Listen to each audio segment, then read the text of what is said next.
आज हम Thomas calculus start करने वाले हैं। एक्सरसाइज 12.1 है हमारे पास। सबसे पहले हमारे पास एग्जांपल नंबर 3 है। हमने इसमें डिस्टेंस फार्मूला फाइंड करना है, जैसे हम पीछे कर चुके हैं।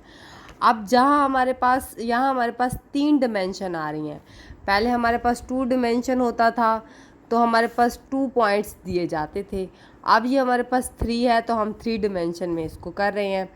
अब हमारे पास 3 डिमेंशन में हमारे पास फार्मूला होता है। अब मैं यहाँ लिख देती हूँ formula x2 minus x1 plus फिर हमारे पास आता है y2 माइनस y1 का स्केयर, इधर भी square, plus z2 minus z1 का स्केयर। अब मैं आपको ये बताती हूँ कि ये हमारे पास x1 होता है, ये y1 होता है, ये z1 होता है, ये हमारे पास x2 होता है, ये y2 होता है, ये z2 होता है। अब सिर्फ हमने क्या पुटिंग करनी थी। हमारे पास x2 क्या है, ये है हमारे पास, फिर दरमियान में ये माइनस था, हमने माइनस लगा दिया। x1 क्या है हमारे पास, ये है, दरमियान में प्लस का साइन है तो प्लस। अब ये 3 हमारे पास कहाँ से आया, 3, ये देखिए, ये 3 2, ये देखना था ना, y2 ये लिखा है, ये -1 यहाँ से। ये इसी तरह से करते करते हमारे पास ये आंसर आ जाएगा। फिर आप कैलकुलेटर के साथ अपने रूट के साथ फाइंड कर लेंगे तो हमारे पास ये आंसर आ जाएगा। एग्जाम्पल नंबर 4 स्टार्ट कर रहे हैं। सबसे पहले हमारे पास उन्होंने कहा है कि हमने सेंटर एंड रेडियस निकालना है हमने सर्कल का। अब हमारे पास, हम पीछे पढ़ चुके हैं, सर्कल की इक्वेशन हमारे पास पहले होते थे 2 डिमेंशन। हम क्या करते थे, जिसमें एक्स एंड वाई की सिर्फ बात होती थी। अब हमारे पास यहाँ थॉमस कैलकुलस में 3 डिमेंशन की बात की गई है। तो अब हमारे पास ये इक्वेशन 3 डिमेंशन है और उन्होंने क्वेश्चन भी हमें 3 डिमेंशन वाला दिया है। अब हमारे पास जो x वाले वेरिएबल होंगे हम उसको साथ लिख देंगे, जो y वाले होंगे y और z वाले होंगे z के साथ। अब मैंने क्या किया, इसको मैं इस साइड पे ले आई, माइनस कर दिया। अब इस इक्वेशन का हम परफेक्ट स्क्वायर बनाएंगे। सबसे पहले आपको पता है परफेक्ट स्क्वायर में हम क्या करते हैं, हमारे पास अगर x के साथ कोई वेरिएबल होता है, एक्स के साथ कोई भी कांस्टेंट वैल्यू होती है, तो हम क्या करते हैं, उसको कॉमन ले जाते हैं और उस साइड पे डिवाइड कर देते हैं, तो वो ज़ीरो के इक्वल होती है, क्योंकि यहाँ पे हमारे पास ज़ीरो ही होता है अक्सर। अब देखिए, यहाँ हमारे पास तो कुछ भी नहीं दिया गया, तो हमारे पास ये चीज़ तो ठीक है, क्लियर हो गई हमारे पास। सेकंड स्टेप हमारे परफेक्ट स्क्वायर में होता है कि हमारे पास जो मिडल वाली वैल्यू होती है हम उसको 1/2 के साथ मल्टीप्लाई कर देते हैं, ठीक है। अब हमारे पास देखिए, ये 3 मैंने क्या कहा, मिडल वाली वैल्यू को 1/2 के साथ मल्टीप्लाई करते हैं। अब मैंने ये वाली वैल्यू वैसे की वैसे लिखेंगे, पर हमने ये कंडीशन इसलिए फॉलो की क्योंकि हमने प्लस के साथ आगे 3/2 लिख के उसका स्क्वायर लिखना था। क्यों स्क्वायर हमने इसलिए लिखना था कि ताकि हमारे पास ये परफेक्ट स्क्वायर बन जाए। अब मैंने क्या किया, जो हमारे पास 3/2 बना था वो मैंने आगे क्या किया, 3/2 के ऊपर स्क्वायर दे दिया, एक दफ़ा प्लस में एक दफ़ा माइनस में। अगर ये कट भी जाए तो देखें उसी इक्वेशन वापस उसी इक्वेशन में चली गई है, कोई भी इसमें चेंजिंग नहीं आई। हमने इसी तरह से सपोज करनी होती हैं चीज़ें, ताकि हमारे पास कोई चीज़ चेंज ना हो, वैल्यूज़ हमारे पास चेंज ना हो। इस तरह से सपोज करें कि हमारे पास कट भी जाएँ तो हमारे पास इक्वेशन फिर से उसी कंडीशन में वापस चली जाए। अब ये देखिए, हमारे पे क्या होता है कि जो हमारे पास जहाँ वैल्यू होती है हम उसको 1/2 के साथ मल्टीप्लाई कर देते हैं। मल्टीप्लाई जो करते हैं, जो वैल्यूज़ आती है उसके ऊपर स्केयर लगा देते हैं, एक दफ़ा प्लस में लिखते हैं, एक दफ़ा माइनस में। अब यहाँ तक तो आपको बात समझ आ गई होगी, उम्मीद करती हूँ। ये मैं क्या करती हूँ, इसको मैं इधर ले गई हूँ, ठीक है। अब सबसे पहले हमारे पास क्या है, अब इसको परफेक्ट स्क्वायर बनाने में आप लोगों ने पीछे फार्मूला पढ़ा होगा, एक्स का स्क्वायर प्लस ये वाला एक्स का स्क्वायर प्लस 2x, वाई लिख दें वाई का स्क्वायर, ये आप फार्मूला पढ़ चुके होंगे। ये भी एक इसी तरह की कंडीशन है, तो हमने क्या किया, होल का स्क्वायर बना दिया ना। हमारे पास होता वाई का स्क्वायर x प्लस वाई का स्क्वायर। इसी तरह से मैंने भी इसको इसी फॉर्म में बना दिया। हमारे पास ये वाली फॉर्म थी तो मैंने इस फॉर्म में बना दिया, इज इक्वल टू, फिर हमारे पास ये जो वैल्यू थी वैसे की वैसे। अब आपकी मर्जी है, या आप 9 कर लें यहाँ जाके, या 4, ये आप पे डिपेंड करता है, ठीक है। अब इसी तरह से इसको भी मैंने इसी तरह से किया। ये देखें, वाई का तो कुछ भी नहीं हो सकता, उसके साथ नहीं दिया गया कोई वैल्यू, इसलिए हमने इसका परफेक्ट स्क्वायर नहीं निकालना। अब इसका निकाल लेते हैं। देखिए, मैंने कहा इसके साथ कोई भी कांस्टेंट वैल्यू नहीं है, तो हमारे पास अच्छी बात है, नहीं थी, वरना हमें कॉमन लेना पड़ता, डिवाइड करना बड़ा लेंथी हो जाता। अब ये देखें, सेकंड कंडीशन मैंने आपको क्या बताया कि हम क्या करेंगे, जो हमारे पास मिडल वैल्यू होती है, मतलब ये सेकंड जो वैल्यू होती है, हम उसको क्या करते हैं 1/2 के साथ डिवाइड कर लेते हैं। अब ये देखिए, ये काट रहे थे तो हमारे पास क्या बचा, 2 बचा ना।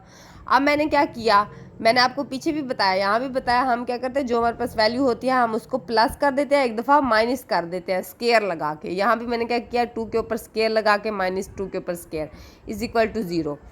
अब मैंने क्या किया, ये हमारे पास ये वैल्यू वैसे की वैसे इसको मैं उधर ले गई, ये हमारे पास परफेक्ट स्क्वायर बन गया, जैसे इस फार्मूले में मैंने किया था, इधर भी मैंने वैसे किया। अब यहाँ माइनस था तो ज़ाहिर बात है माइनस लगता है, जब हमारे पास माइनस वाला फार्मूला होता है। यहाँ जब माइनस आ जाता है तो हम माइनस लगाते हैं, यहाँ भी माइनस आ जाता है, बाकी यहाँ तो प्लस होता है। इसी तरह से ये भी इसी तरह से कंडीशन थी।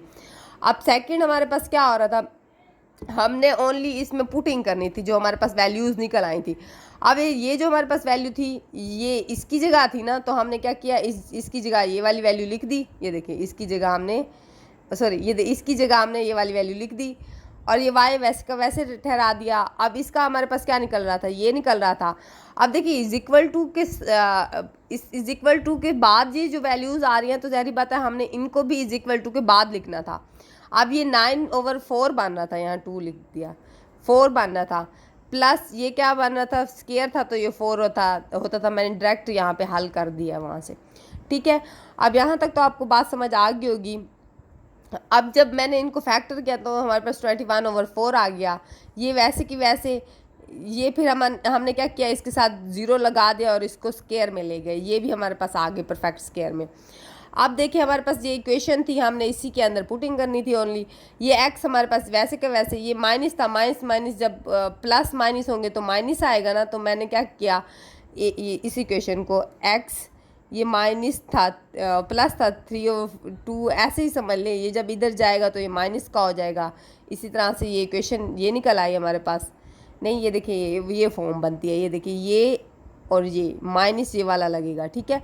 अब यहाँ देखिए, ये 0 था, ये देखिए यहाँ 0 के साथ प्लस लगाए माइनस, उसमें फ़र्क नहीं पड़ता। अब ये जो z है हमारे पास, ये माइनस माइनस क्या हो जाएंगे, प्लस हो जाएंगे। z की जगह हमें क्या मिला था, 2 मिला था, तो हमने 2 लिख दिया। अब हमारे पास रेडियन निकालना था, तो रेडियन का फार्मूला हम क्या करेंगे, बोथ साइड अंडर रूट लेंगे। हमारे पास रेडियन में क्या निकला था, 21/4। तो हमने क्या किया, अंडर रूट ख़त्म कर दिया, 2 को स्केयर से ख़त्म करना था तो हमने अंडर रूट ले लिया। इसके ऊपर आ गया, ये 4 था तो इसका हाथ ख़त्म हो गया। ये हमारे पास सेंटर पॉइंट निकल आया, ये एंड ये रेडियस क्या है हमारे पास, ये निकला है। अब हम आगे चलते हैं एक्सरसाइज की तरफ। 12.1 स्टार्ट करने से पहले हम कुछ थोड़ी सी डिटेल पढ़ लेते हैं 3 डायमेंशन के बारे में। अब मैंने आपको बताया कि हमारे पास पहले होता था x एंड y होता था, तो हमारे पास 2 डायमेंशन हो जाता था। z जब आता है तो हमारे पास ये 3 डायमेंशन बन जाता है। अब एक चीज़ याद रखें, 2 डायमेंशन में तो हमारे पास 19 का एंगल बनता है। अब 2 डायमेंशन की बात करते हैं तो हमारे पास एक वाइट बोर्ड होता है, तो वो भी अगर चिपक के ठहरा है ना, तो वो भी हमारे पास 2 डायमेंशन है। अगर हम रूम की बात करते हैं तो वो हमारे पास 3 डायमेंशन है, क्योंकि वो x एक्सिस भी दे रहा होता है, y भी दे रहा होता है और z भी दे रहा होता है। और इसी तरह से अगर हम बाल की बात करते हैं तो वो उसकी भी हाइट होती है ना, तो वो भी हमारे पास 3 डायमेंशन होता है। अगर हम तब भी हमें हाइट की बात की जाएगी तो मतलब हमारे पास 3 डायमेंशन की बात हो रही है। अब ये एग्जाम्पल सबसे आसान एग्जाम्पल आप इसकी ले लें, जब हम चेयर लिफ्ट में होते हैं तो हमारे पास हम y की तरफ भी जा रहे होते हैं, x एक्सिस की तरफ भी होते हैं, हम z एक्सिस की तरफ भी होते हैं, तो हम हाइट की तरफ जा रहे हैं, तो हमारे पास ये 3 डायमेंशन है। अब इसमें एक चीज़ देख लें, मैं आपको बताती हूँ। जब हमारे पास x कोऑर्डिनेट आता है तो हमारे पास y भी 0 हो जाता है एंड z भी 0 हो जाएगा। जब हमारे पास z की बात आएगी तो x एंड y दोनों 0 हो जाएंगे, z वैसे के वैसे आएगा। इसी तरह जब हमारे पास y की बात आएगी तो हमारे पास x 0 होगा और y वैसे का वैसे एंड z भी 0 होगा। आप पता देख लें, एक चीज़ से आप अंदाज़ा लगा लें, जब भी कोई भी चीज़ जहाँ पे भी जिस एंगल में आप ठहरे होंगे ना, वो चीज़ मौजूद होगी, मतलब दूसरी जो वैल्यूज़ होंगी जैसे x हो गया, z हो गया, वो 0 ही रहेंगे। अब इसी तरह देखिए, यहाँ x हमारे पास कोई ना कोई वैल्यू दे रहा है, पर जो हमारे पास y और z नहीं है ना, तो इसी वजह से ये 0 दे रहा है यहाँ पे। अच्छा, अब इसमें एक बात याद रखें, ये देखिए हमारे पास x एंड y, ठीक है, मैं ये बता रही हूँ, x and z, sorry x and जो z है ना, वो हमारे पास जब प्लेन बनाएंगे तो हमारे पास y क्या हो जाएगा, 0। देखिए यहाँ हमारे पास y नहीं है तो इस तरह से याद कर ले, तो y 0 होगा हमारे पास। जब हमारे पास z एंड y की बात होगी तो हमारे पास क्या होगा, x 0 होगा। ये देखिए y एंड z की बात हो रही है तो हमारे पास x 0 है। अगर x एंड y की बात हो रही है तो हमारे पास z 0 होगा। इस तरह से ये देखें, जहाँ जो एलिमेंट मौजूद नहीं है वहीं 0 होगा। अब यहाँ हमारे पास क्या है, y मौजूद नहीं है तो y 0 है, एंड एक्स वाई मौजूद है तो हमारे पास z 0 है, वाई जेड मौजूद है तो x 0 है। अब हम आगे चलते हैं हमारे पास।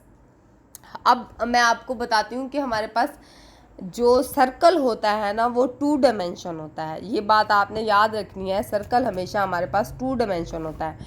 अब जब हम एक्सरसाइज स्टार्ट करने वाले हैं वो 2 डायमेंशन पर है। अगर आपको ये चीज़ें समझ आ गई तो आप इजीली इसको, जो आगे सवाल आ रहे हैं उनको डिफ़ाइन कर सकेंगे। अब हमारे पास ये x एंड y है। अब मैंने आपको बताया हमारे पास क्या है, x एंड y। जब x एंड y आएगा तो हमारे पास क्या है, z हमारे पास 0 होता है। ये देखें, इसलिए हमने कहा इन x एंड y प्लेन है हमारे पास, z 0 है। The line throw the point. अब देखें 2 भी हमें उसने दिया था x पे, और हमारे पास y भी उसने दिया था, z ऑटोमेटिक 0 है क्योंकि हमने ऊपर पढ़ा है ये प्रॉपर्टी में। फिर ये हमारे पास पैरेलल होते हैं एक्स जेड एक्सिस के, क्योंकि हमारे पास z 0 होता है। अब हमारे पास सेकंड क्वेश्चन आ रहा है, इसमें हमारे पास -1 है एंड z 0 है। अब मैं आपको यही बता देती हूँ, ये देखें हमारे पास x एंड z आ रहा है तो हमारे पास क्या है, y 0 होगा। अब देखिए इन प्लेन y 0 है, the line throw the point. अब ये देखिए -1 दिया गया है, 0 तो उन्होंने खुद y हमारे पास 0 है देखिए, और ये उन्होंने खुद ही हमें 0 दे दिया है, parallel to the Y axis. हम हमेशा याद रखेंगे जो चीज़ उन्होंने नहीं दी होगी वो उसी के पैरेलल होगा हमारे पास, ठीक है। अब हम क्वेश्चन नंबर 3 की बात कर लेते हैं। इन प्लेन वाई, देखें वाई एंड जेड जब बात हो रही है तो एक्स ऑटोमेटिक 0 होगा, हम पीछे पढ़ चुके हैं। वाई एंड जेड की बात हो रही है, वाई एंड जेड की, तो एक्स हमारे पास 0 है। अब ये देखिए तीनों चीज़ें ही 0 हैं तो हमें पता है कि एक्स एक्सिस 0 है, वो है इन प्लेन पॉइंट्स पर एक्स एक्सिस 0 है, ठीक है। क्योंकि हमारे पास सारे ही एलिमेंट 0 हैं तो हम नहीं कह सकते कि ये पैरेलल हैं एक दूसरे के, ठीक है। कुछ पॉइंट्स दिए होते तो हम कह सकते हैं ये इसके ऊपर पैरेलल है, ठीक है। अब ये 4 क्वेश्चन की बात करते हैं, x = 1 एंड y = 0। अब ये देखें x एंड y हमारे पास है तो ज़ाहिर बात है हमारे पास z 0 होगा। देखिए ये दो मौजूद है तो z 0 है ऑटोमेटिक, पीछे भी हम ये चीज़ पढ़ चुके हैं, ठीक है। ये हमारे पास पॉइंट दे रहे हैं, ये देखिए 1 एंड 0, और हमारे पास z ऑटोमेटिक ही 0 है, parallel to the z axis. जो हमारे पास 0 होता है हम उसके पैरेलल करते हैं इसको। अब क्वेश्चन नंबर 5 की बात करते हैं। हमारे पास ये क्या दी गई है इक्वेशन, हमारे पास सर्कल की इक्वेशन दी गई है। अगर मैं देखें यहाँ 0 पुट करती हूँ, यहाँ भी 0 पुट करती हूँ, एक्स का स्क्वायर आ जाएगा, ये वाई का स्क्वायर = r। अब ये भी तो हमारे पास सर्कल की इक्वेशन है। अब पीछे मैं आपको बता चुकी हूँ कि सर्कल हमारे पास 2 डायमेंशन ही होता है। अब हमने क्वेश्चन नंबर 5 में सबसे पहले क्या डिफाइन करना है, हमने geometrical distribution of the set of the points बताना है। अब देखिए ये हमारे पास एक्स एंड वाई जो हैं वो, देखिए ये हमारे पास सर्कल है, मैं क्या कहूँगी, द सर्कल लिखूँगी, द सर्कल। ये हमारे पास जो इक्वेशन दी गई है ये हमारे पास सर्कल है in the plane X and Y क्यों, क्योंकि हमारे पास एक्स एंड वाई दिया गया है। ये देखें, अब ये देखिए एक्स एंड वाई है ना ये प्लेन, तो हम इसको भी एक्स एंड वाई ही कहेंगे। अब देखिए सेकंड कंडीशन हमारे पास क्या है, यहाँ तो 0 दिया गया था, यहाँ -2 दिया गया है।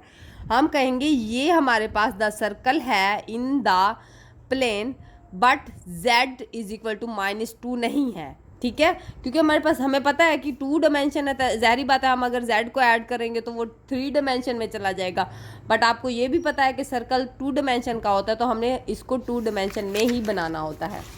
अब सेकंड कंडीशन इसमें ये है द सर्कल, ये हमने कंडीशन देनी होती है, फिर in the plane x and z में ही आएगा, ठीक है। y तो 0 है, इसी तरह से पीछे हमने इसी तरह से किया था ना, हमारे पास यहाँ z 0 था, ठीक है, और यहाँ हमारे पास y 0 है। बात सिंपल एक ही चल रही है। अब यहाँ भी हमारे पास सर्कल है, हम कहेंगे ये हमारे पास इक्वेशन सर्कल के अंदर है in the plane y and z। ये देखिए यहाँ y एंड z के प्लेन में।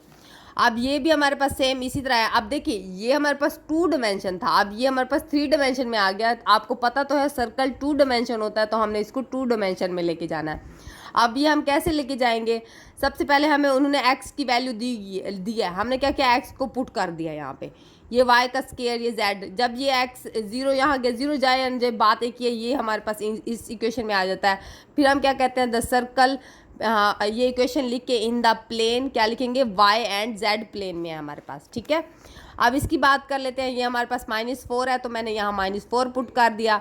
ये वैसी इक्वेशन आ गई, जब मैं इसको यहाँ ले गई, ये तो हमारे पास ये देखिए स्केयर था तो इसने पॉजिटिव कर दिया ना, ये हमारे पास फिर जब यहाँ जाएगा तो ये माइनस का हो जाएगा, ठीक है। यहाँ ये देखें या माइनस का हो जाएगा, हमारे पास 9 आ जाएगा। फिर मैं क्या करूँगी, द सर्कल, फिर मैं यही इक्वेशन लिखूँगी in the x and z plane में मौजूद है ये, ठीक है। अब इसी तरह से ये हमारे पास z 0 है, मैं यहाँ क्या करूँगी, z को 0 पुट कर दूँगी, ये हमारे पास क्या हो जाएगा, स्केयर हो जाएगा, 9 बन जाएगा। जब ये यहाँ जाएगी तो माइनस हो जाएगा तो ये 16 देगा। फिर से मैं कहूँगी द सर्कल, फिर ये इक्वेशन लिखूँगी, फिर होंगी in the x and y plane में है ये। अभी हम क्वेश्चन नंबर 12 की बात कर लेते हैं। इसमें भी हमारे पास सेम इसी तरह है, y को हम 0 के इक्वल रखेंगे, ये वैसे के वैसे, ये भी वैसे के वैसे। अब ये देखिए ये 1 है ना, 1 के ऊपर जब स्केयर है तो ये पॉजिटिव का हो जाएगा, ये जब जहाँ जाएगा तो माइनस हो जाएगा, यहाँ 3 आ जाएगा। फिर मैं कहूँगी द सर्कल, ये equation in the x and y plane में मौजूद है।